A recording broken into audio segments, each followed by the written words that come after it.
Hello everybody, I'm Paul Buitink, Managing Director of Holland Gold.nl, the biggest and best bullion shop in the Netherlands and also in Belgium. We, apart from selling gold and silver and storing that, we also produce a lot of videos and organize events. Our latest event was on the 20th of January in Leusden in Holland, called Monetary Horizons XL. All presentations were in Dutch, apart from one that was of Alfonso Peccatiello, one of the best macro analysts out there, and he's also founder of the Macro Compass. And he gave a great presentation about how to invest in these weird monetary conditions and macro environment that we're in at the moment. So take a look at what he has to say, and hopefully you will enjoy the video.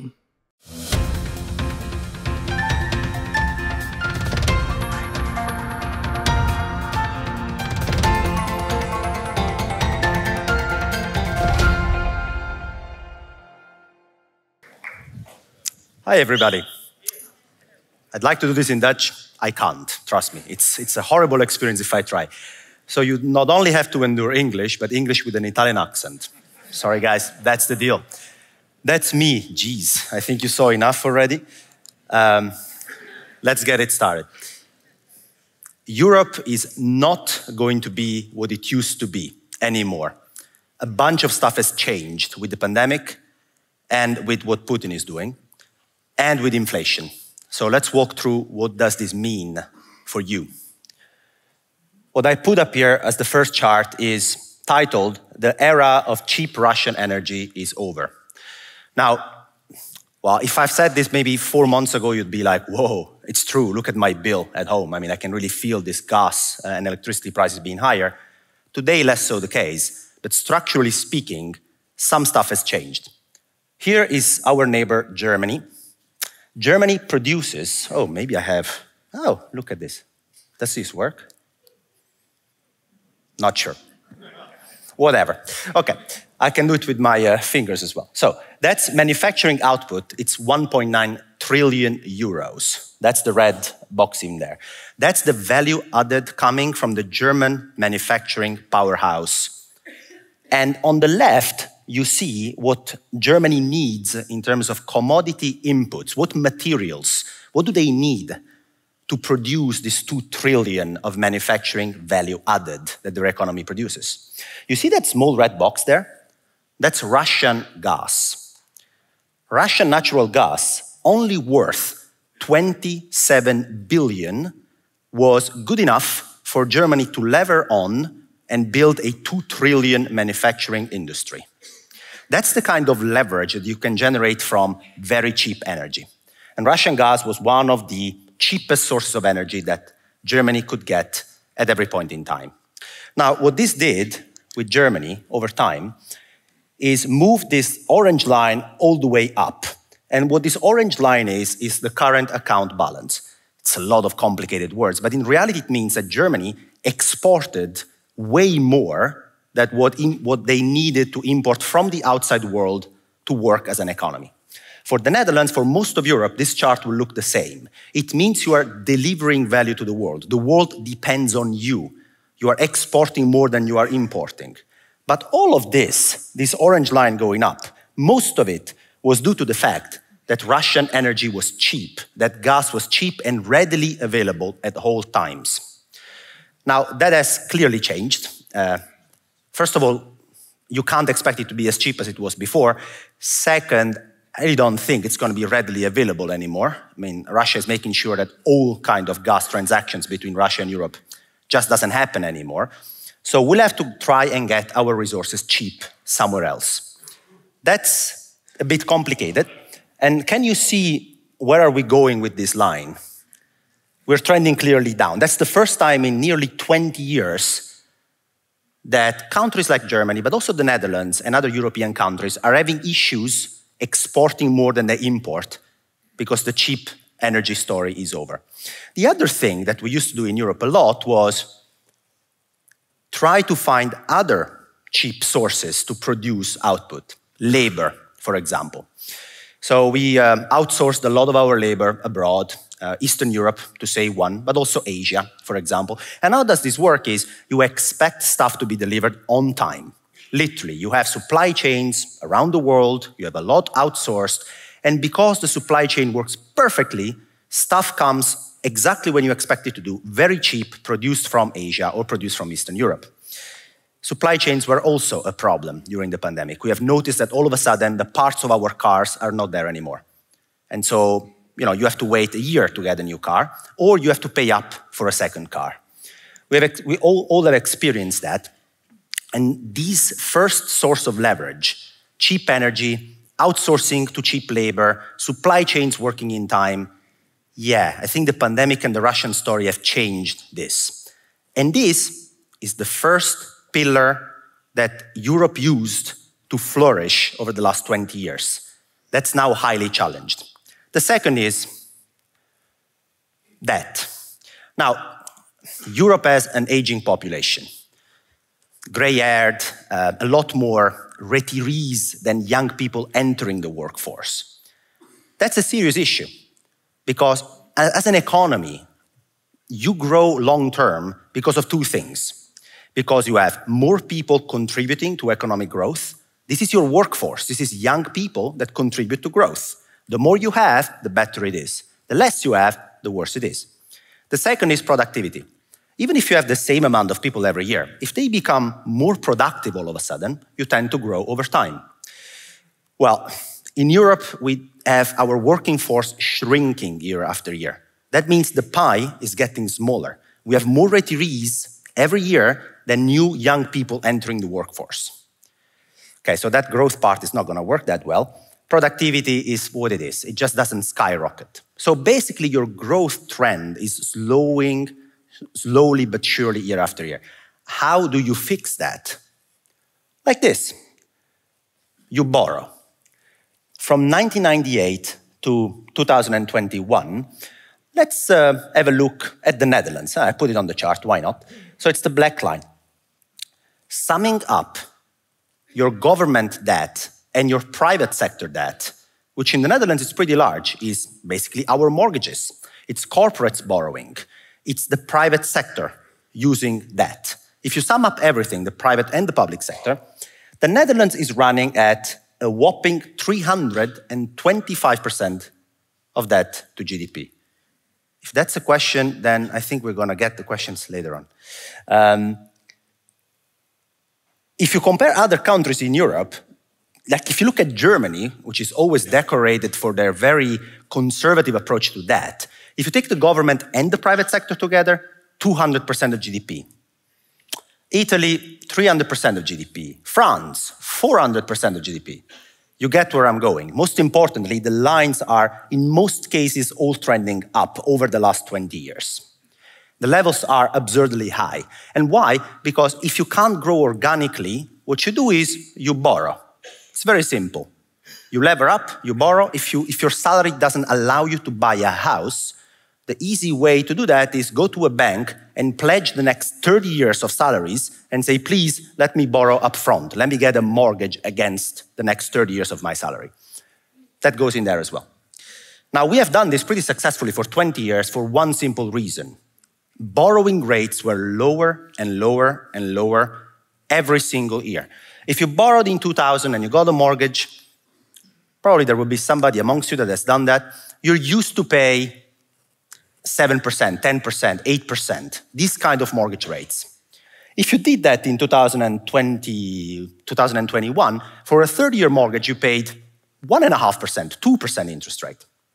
So obviously, if the borrowing costs are lower, you can borrow more with the same salary. So you haven't become richer, your purchasing power over time hasn't increased, but because interest rates have become lower, you can afford borrowing more. And as you do borrow more, you have more capacity to spend today. On the other hand, you are increasing this number. You're pushing your debt loads higher. Why am I saying all of this? Because the example of mortgage rates I did will be very crucial for house prices, which is something I'm going to be talking about, something very important for the Dutch economy. First, I want to bring you to an example of a corporate. So let's say you are a European corporate. You are, in this case, a high-yield corporate. Big financial term. It means you are a corporation who's pretty much in trouble. Rating agencies don't really trust you. So you are supposed to pay a lot for investors to give you capital. Look at that orange box. Between 2014 and 2022, a European junk corporate, literally, could borrow for 5 or 7 years, paying 3%, 4%. Those are pretty limited borrowing rate. Now, have a look at what's happening now. You have to pay 8% to borrow if you're a corporate. And why is that happening? It's a function of inflation, obviously. The fact that cheap energy is not available, the fact that outsourcing abroad is not a thing anymore, or not as easy, has also led to inflation. And as inflation hit us, the central bank needs to raise interest rates to rein this inflation in. As they raise interest rates, they raise borrowing costs for corporates, for us when it comes to mortgage rates, for all the actors that are sitting in this chart that have borrowed 2, 3, 4 times their GDP over the last 20 years. So borrowing becomes much more expensive. You have one pillar, remember, that has been highly challenged. That's cheap energy, cheap labor, highly challenged now. The second pillar is we're going to borrow. Well, that's also highly challenged because the rates at which you're borrowing are not those depressed rates anymore, but they've gone up markedly. So you're looking at Europe as you know it, flourishing based on cheap energy, cheap labor, and cheap interest rates. Both of these angles are highly challenged. And now we come to an interesting point. If I'd ask you what's the biggest market in the world across financial asset classes, you'll probably say the stock market or the bond market, something like that. No. The blue line is the blue line. The blue box is the real estate market. The red is the bond market. The yellow is the equity market. Gold is the light blue. Crypto is the brown. Go back to the big box. That's real estate. That blue box is as big, actually bigger, than the equity market, which is the yellow, and the bond market, which is the red, combined. So you're looking at, by far, the biggest market in the world.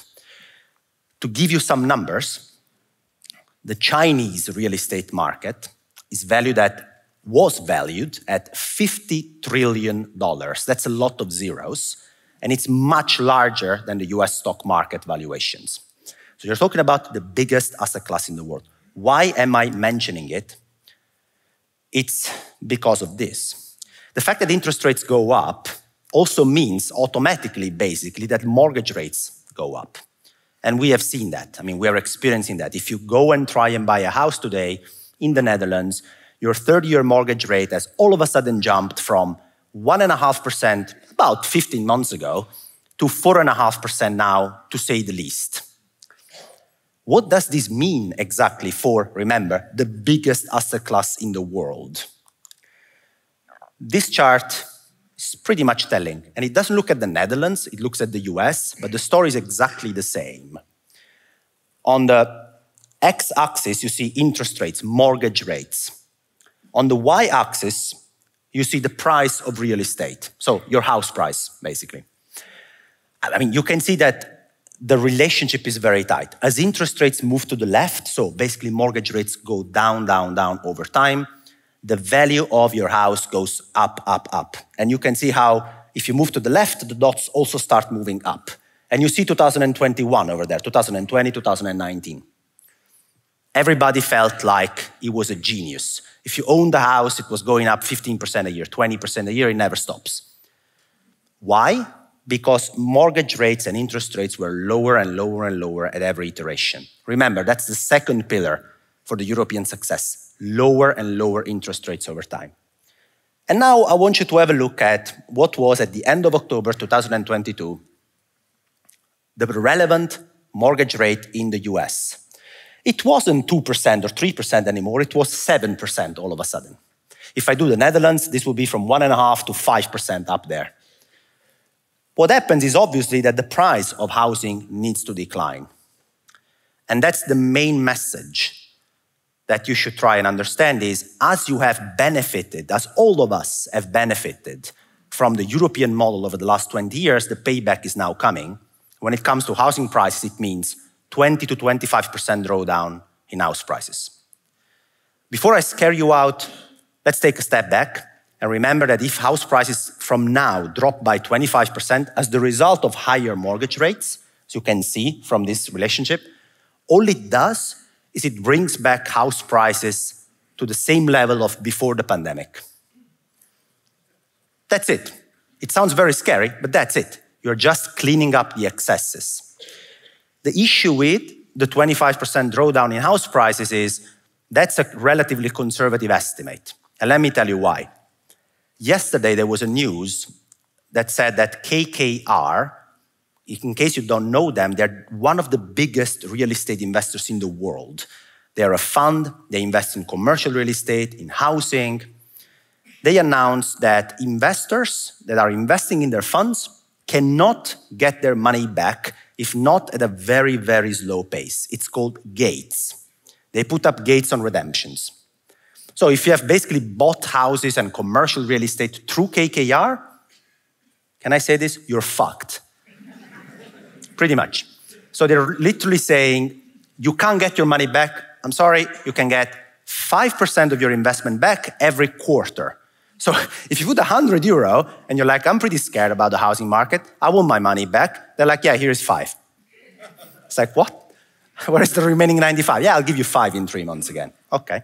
So what this shows is that together with, KKR has done this, but Blackstone, which has the largest real estate fund in the world, that's 70 billion euro worth of investments in there, has announced the very same thing.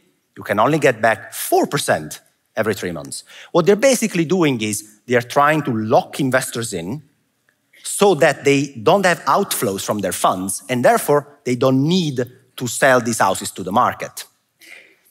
The problem is you can only stop the bleeding for as long. There will be a point where you need to have to sell these houses back to the market. And what happens is that you go, like you would go today, or maybe in 3 or 6 months on Funda, and you would say, let me check. I think 3 months ago, this house sold at this price. Mine is the same, right? Same stuff. I'm gonna sell it up at the same price. And then you're gonna have nobody showing up. Nobody. It's very simple. They can't afford it anymore. The fact that mortgage rates have risen from 1.5% to 4.5% simply means that with the same salary, because I don't know about you guys, but salaries haven't risen by 30% during the pandemic. Not really, at least not that I know of. With basically the same salary of 1.5 years ago, you'll try and go to the bank and say, I'd like to borrow to buy that house. I remember I could during the pandemic, and they would say, what are you talking about? You can borrow 30% less than that. What do you mean? My salary is the same. Yes, but mortgage rates have risen materially. So all of a sudden, you can't afford it anymore. So that buyer, that visitor, is not going to show up at all. And when that happens, you know that at some point you need to lower your asking prices.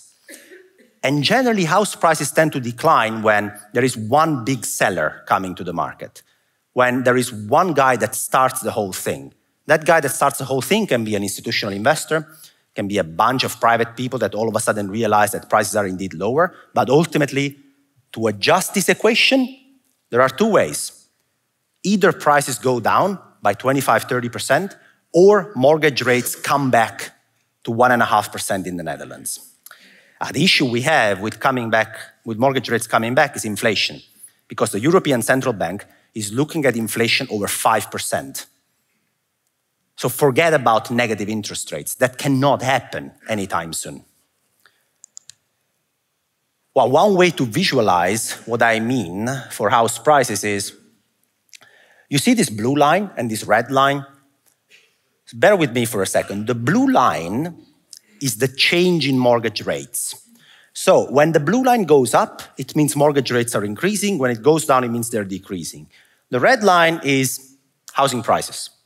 Look at how these are perfectly negatively correlated. It makes sense. I mean, if mortgage rates are going up, so the blue line is going up, the red line is going down, and vice versa.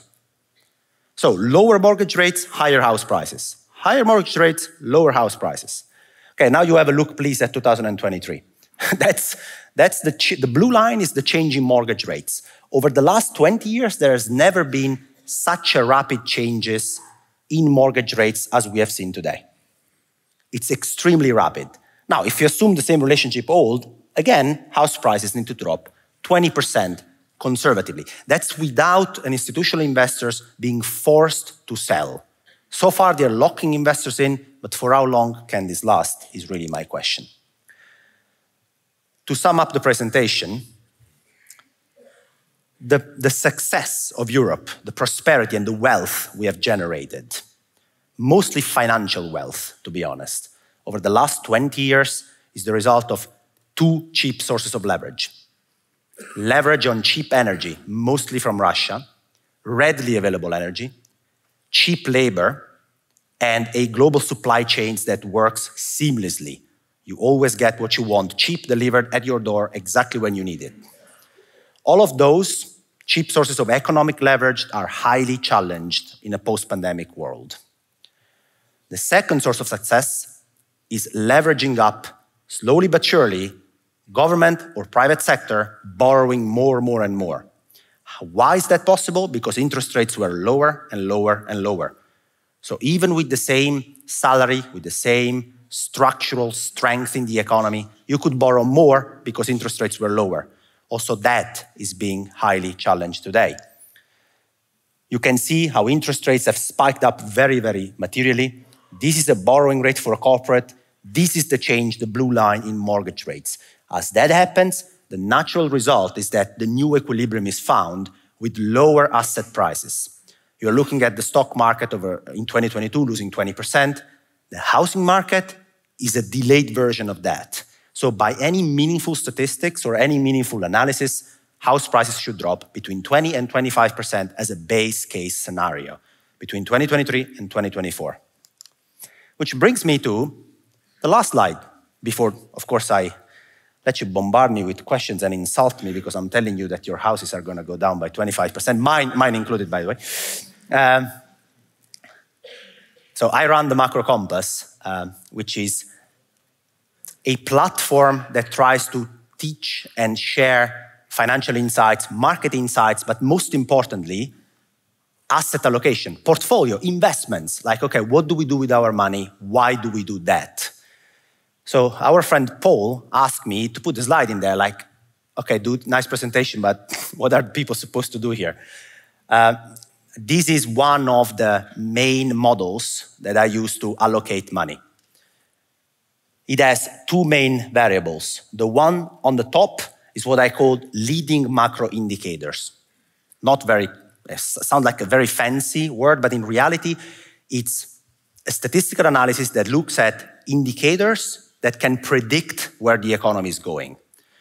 So I run that statistical analysis, have a gauge of indicators, try to understand if the economy is going to accelerate or decelerate. You can see the left side or the right side.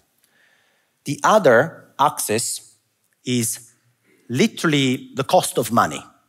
So is whether the central banks are making money and borrowing cheap or money and borrowing expensive and tight, like it is today. Again, it's a gauge of indicators. And you can see where we stand today in these quadrants. I mean, there are two axes, so therefore 4 different directions, 4 quadrants. I put the US and Europe there as dots. In both cases, you have an economy where growth is decelerating pretty rapidly, and you have central banks that are making sure the cost of money is pretty tight. We talked about mortgage rates, borrowing rates, and all of that. When that happens, economic growth is low, leverage is very expensive, money and borrowing is very expensive. This is the worst possible setup for investors. Effectively, what used to work in the past, buying a bunch of stocks, a bunch of bonds, some houses, gold, going to sleep, waking up every year having made 15% of your money, that doesn't work in this regime. We have had a taste of it in 2022. What works in this regime is what I call the defenders.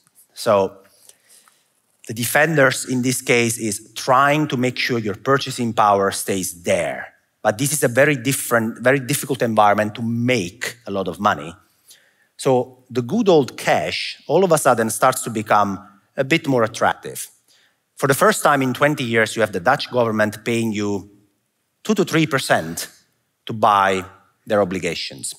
Even you'll have banks at some point, maybe, slowly but surely, rewarding you for the money you have on the bank account. That's a function of the central bank that wants you to slow down with your spending. They don't want you to borrow more, they don't want you to spend more because inflation is already too high.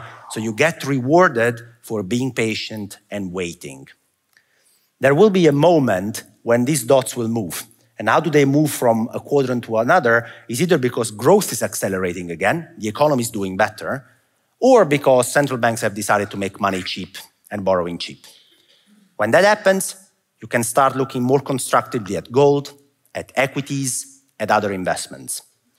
But right now, and for the last 12 months, and for a while to go, what we are staring into is a recession. And the reason why is the economy and markets are a reflection of how tight monetary and policy and fiscal conditions were a year ago. So the market and the economy are a lagged mechanism, a delayed mechanism. You make money cheap, you make the economy grow, a year later, the stock market's looking great.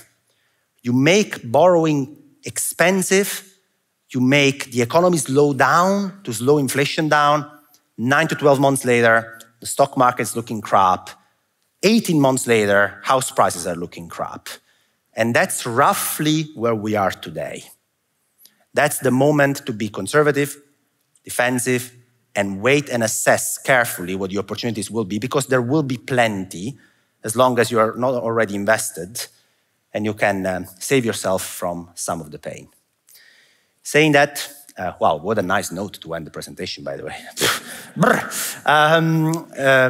I am open for questions.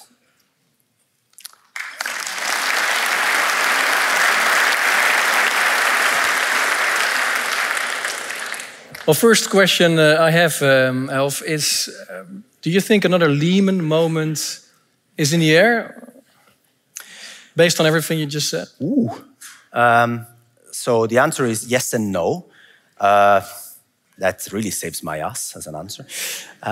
Yes, because we talked about house prices going down 25 to 30%. Banks are obviously very exposed to the residential housing market. I mean, they lend to cats and dogs over the last 5 years. It feels like the Big Short again, lending to strippers. Almost. Now, the difference is that in 2008, banks were at the epicenter in the US of the problem, right? And also in Europe, we had banks being bailed by government and taxpayers. So what regulations has done is be harsh on them after the fact, because that's what regulators do.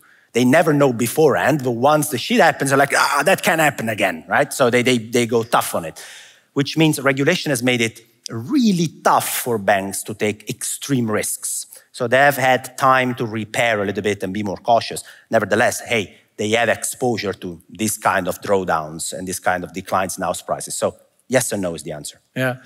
And last time in October, you also showed a compass. Very interesting. And one of the things you said back then, also short gold. Well, since October, the gold has gone up a lot. Explain yourself. Well, Paul, you're so kind. I like you very much. I like asking tough questions. But no, of course, but you're right. So let me answer this two ways. First is, ladies and gentlemen, I am wrong. And I will be wrong plenty of times. Thank you, thank you. I've learned to admit this. I managed $20 billion, so euros. Why do I say dollars, man? I've become American, jeez. So 20 billion euros in assets, and I've been wrong plenty of times. So the market humbles you, Paul. Yeah. And that's what it's done. Why is gold going up? Okay, there are two reasons, I think. The first is the Chinese reopening actually plays quite a role. Gold, especially over the last 2 weeks, has performed pretty well. China is a large consumer and buyer of gold. So you reopen their economy, they're gonna demand physical gold. So that helps. The second is the market has gotten a little bit euphoric about the fact that inflation is over and central banks are gonna cut rates back to 2% and it's all nice and dandy and it's gonna be fine. I think central banks are on a mission. They need to see inflation really go down to 2%, and that's gonna take, unfortunately, a little bit of time. A lot of people today also are worried about the war, obviously, of course, first of all, because of all the human suffering, but also the consequences it could have on Europe. What if the war escalates? What does it mean for your compass? How do you deal with those types of sort of black swans, even though it's not as black as so I think? I've been actually geopolitically thinking about Russia here. So Russia needs a win at home. Even if they don't win the war, they need a political win to sell at home. Fuck, they don't have any. So far, they're stuck there. They haven't achieved much. And that makes me think that, they could go for some potential escalation. It's not out of the cards. If that happens, the first thing that immediately will spike is oil prices. Obviously, you will be disrupting the supply and the flow even further in that case. And again, cash will prove to be a pretty good place where to be, because where all this uncertainty unfolds, then maybe there are some investment opportunities you can use. But if you don't have cash at then you're already fully invested in that case, you get a bath. Well, interesting. Let's see what the audience has to ask. So also, if you want to ask the question in Dutch, that's fine too. Then we'll translate here. So feel free to ask in Dutch or English. You can also ask in Italian, by the way. Or Italian, that's also fine. Or Espanol. Let's start with the first question. What do you think about the Bank of Japan? Maybe you can explain a little bit what's going on, because... Yeah. So the Bank of Japan, for 30 years, has been buying bonds. It's been doing quantitative easing. The attempt there is to boost inflation. They want inflation to 2%. For your information, for the last 20 years, the average inflation in Japan has been minus 0.3%. I repeat, minus. So it's a country that doesn't even generate any inflation at all. So they always try to boost the economy. They do QE, they buy bonds. They never make it. At some point, they owned 55% of the bond market pool. Basically, they were the only game in town. They were just, freezing the market. So they thought, it's not working in the first place. Why, instead of buying 100 billion a month of bonds, why don't we stop doing that? And we tell the market, ladies and gentlemen, 10-year obligaties in Dutch will trade. You see my strong stuff. Good. 10-year yields will be at 0.25%. And we decide that, says the Bank of Japan. You want to come and challenge us? Be my guest. That's the yield curve control, right? Yes, that's yield curve control. Yeah. They basically decide where the entire yield curve is trading. In this case, 10-year bonds are trading. So they did that, and because nobody dares challenging them, they can buy as much as you want if you challenge them. They've been able to buy less and keep yields there. Now, the reason why the Bank of Japan and the question is coming is because inflation is now a global phenomenon. It's not only limited to the US or the UK, it's now in Europe and it's now in Japan, where inflation is running at roughly 4%. Oh, that's double their target. Finally, after 20 years, they get inflation. Nothing to do with the central bank policy. It's a lot to do with something else, but still, they got there. So the market is asking, do we stop this yield curve control? And the answer is yes, they will. They will stop when the new governor comes in. The current governor serves 8 years, gets out in April, new one gets in, he will probably change things. Why does it matter in the first place? We're talking about Japanese yields, what the hell?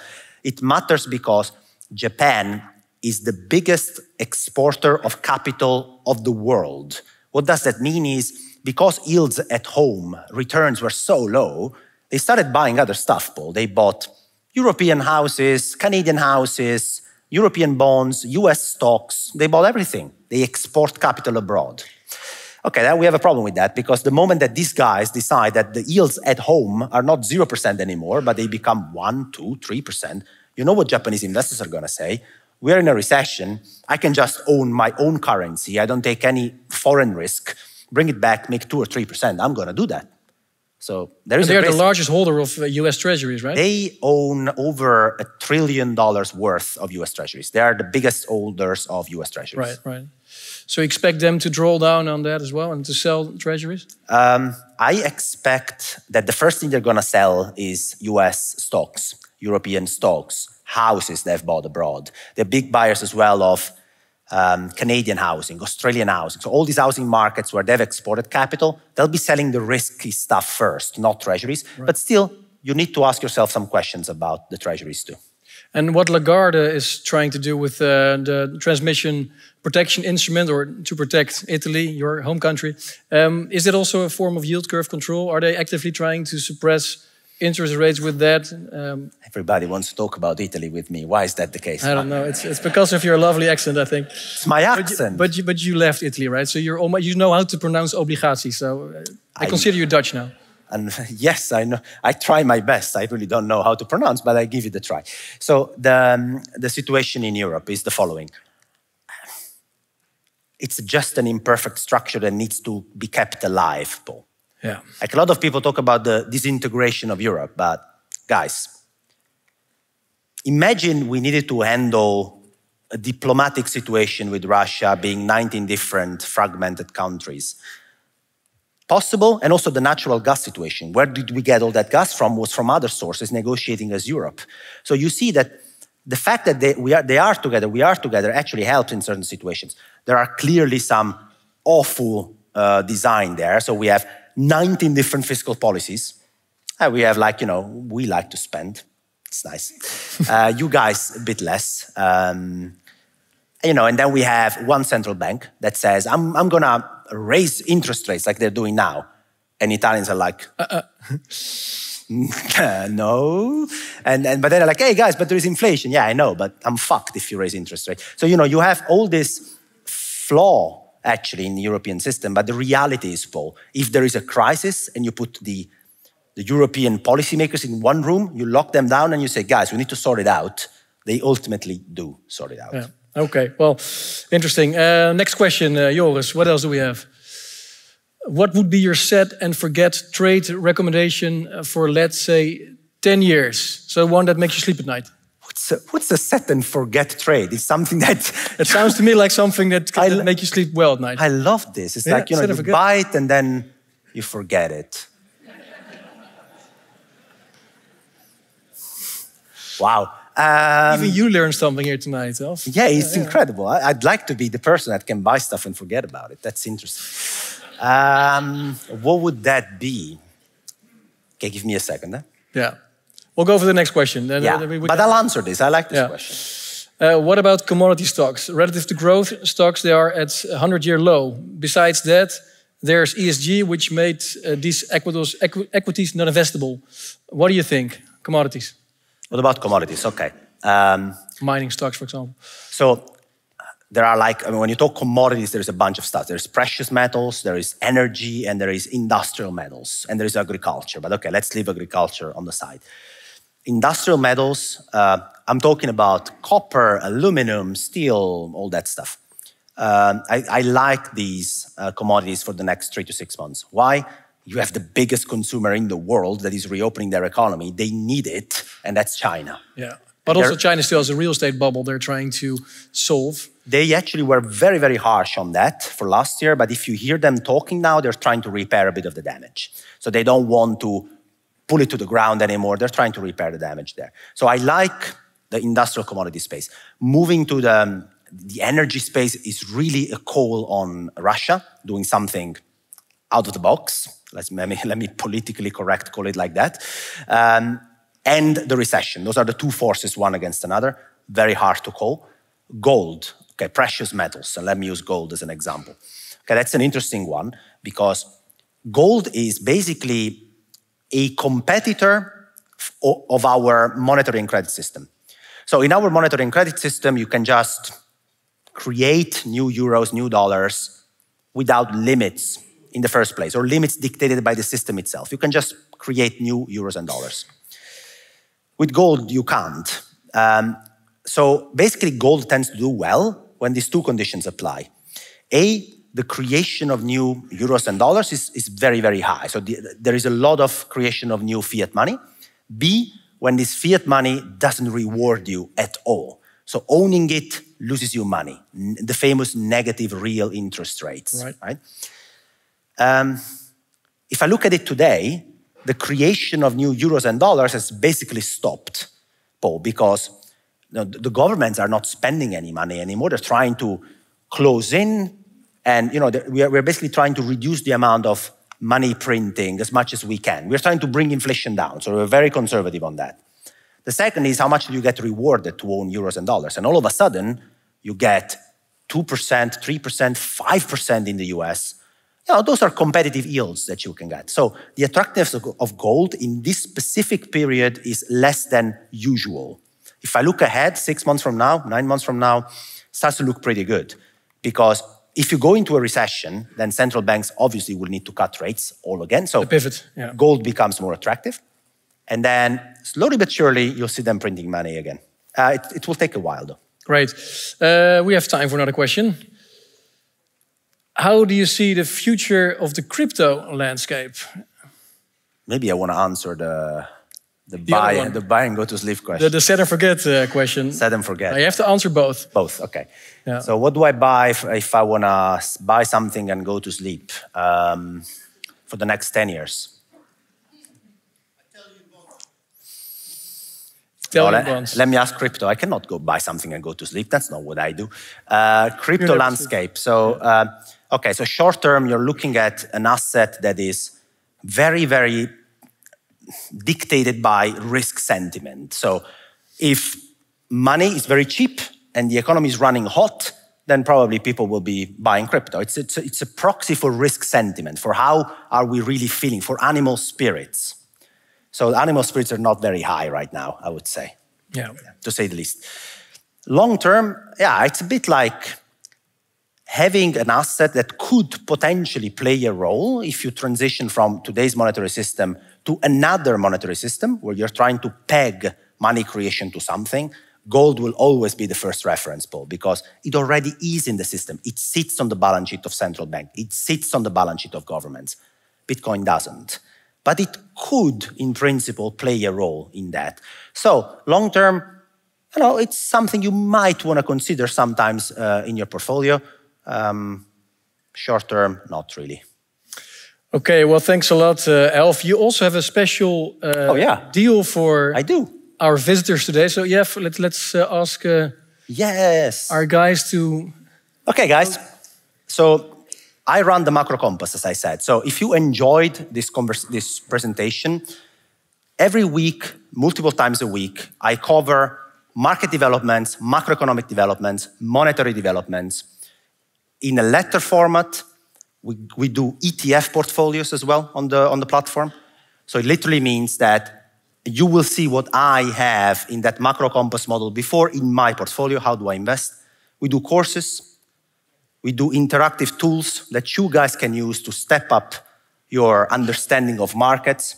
We do all of that on the Macro Compass. Now, there's a 20% off discount code Holland Gold. It's valid for annual subscriptions. That's the QR code. The link is otherwise there. It's for the first 50 subscribers of you guys. At least that's what my marketing manager said. So if you want to pull up the QR code, have a look at the tiers we have. It's all in there. How often do we publish? What do we publish? How is the ETF portfolio? And all of that. If you guys want to check it out, it's there. And in any case, thank you for listening. Thanks, man. It's in there.